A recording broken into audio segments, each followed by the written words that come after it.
Welcome to Ahavas Yisrael Daily. We're continuing number 1. For this attitude prevents jealousy and anger and similar emotions from entering one's heart. There are many different explanations of why the mitzvah of loving a fellow Jew is considered such a fundamental principle of the entire Torah. The Beis HaLevi maintains the reason that by loving another Jew, one eradicates all detrimental feelings of jealousy, anger, and the like. How can one possibly love his fellow to the point that he has absolutely no negative feelings towards him?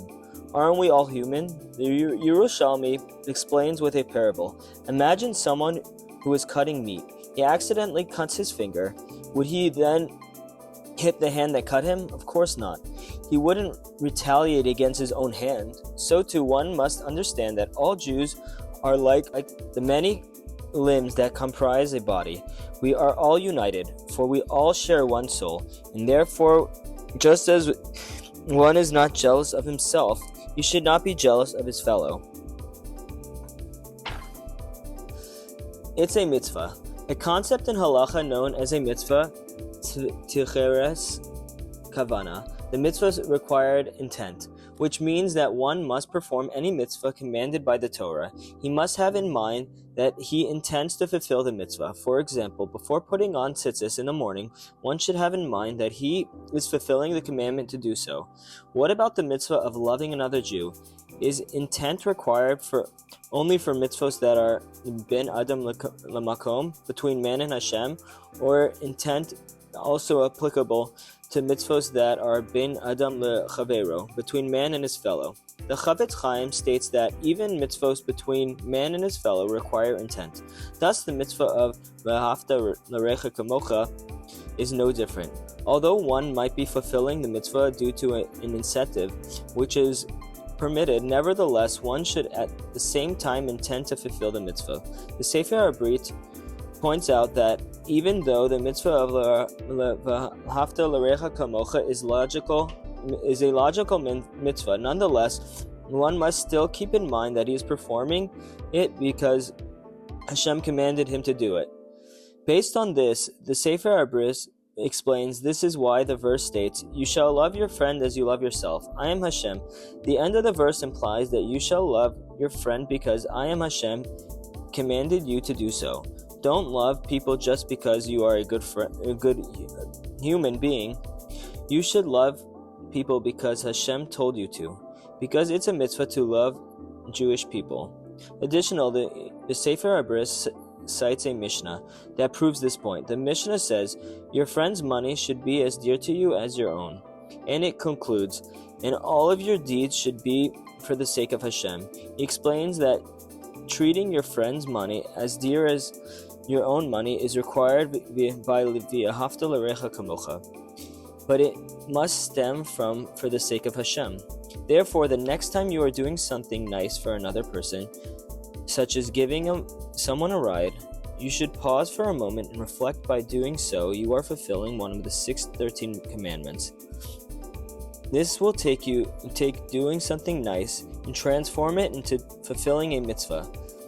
In his last will and testament to his family, the great tzaddik Rav Alexander Ziskin, author of Yesod v'Shoresh Havoda, shares the same concept.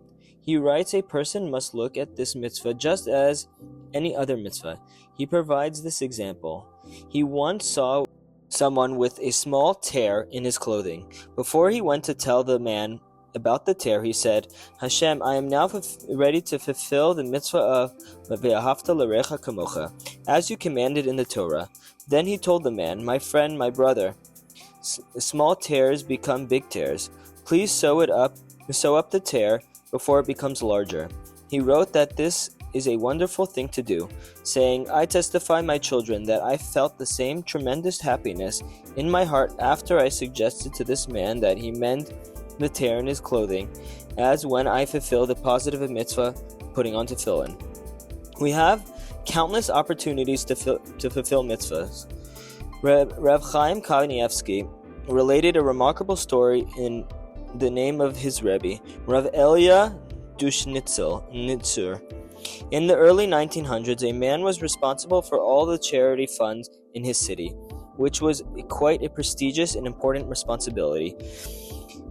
When he was asked how he had merited such a lofty position, he related that he was a pharmacist, and the Chafetz Chaim had once visited his town. The Chafetz Chaim came to the pharmacy and told this man that he envied him, because he is constantly doing mitzvos day and night, and providing people with life-saving and pain alleviating medicines. The pharmacist dismissed the compliment, saying that it was his business, and he wasn't doing it as a chesed. The Chafetz Chaim replied, "If you have intent to do it as a mitzvah, then all your dealings will turn into mitzvahs."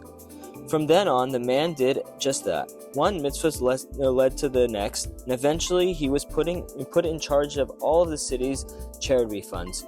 The power of a mitzvah is exceptional, but it must be a mitzvah.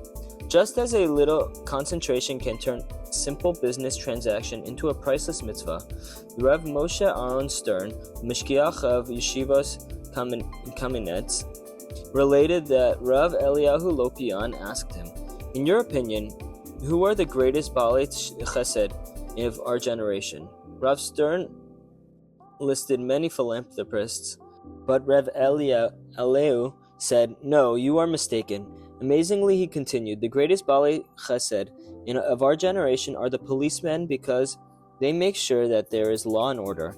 And the Mishnah states that if we do not have a fear of government, people would swallow each other alive. So in fact, they are the greatest Baalei Chesed." Rav Elia then added something powerful. "And if that's the case, that they do so much chesed, why aren't they uplifted by it? Why don't they seem like special people?" He answered, "That is because they do not have the intention to fulfill the mitzvah when they do it. Therefore, their good deeds will have no effect on them." Thank you.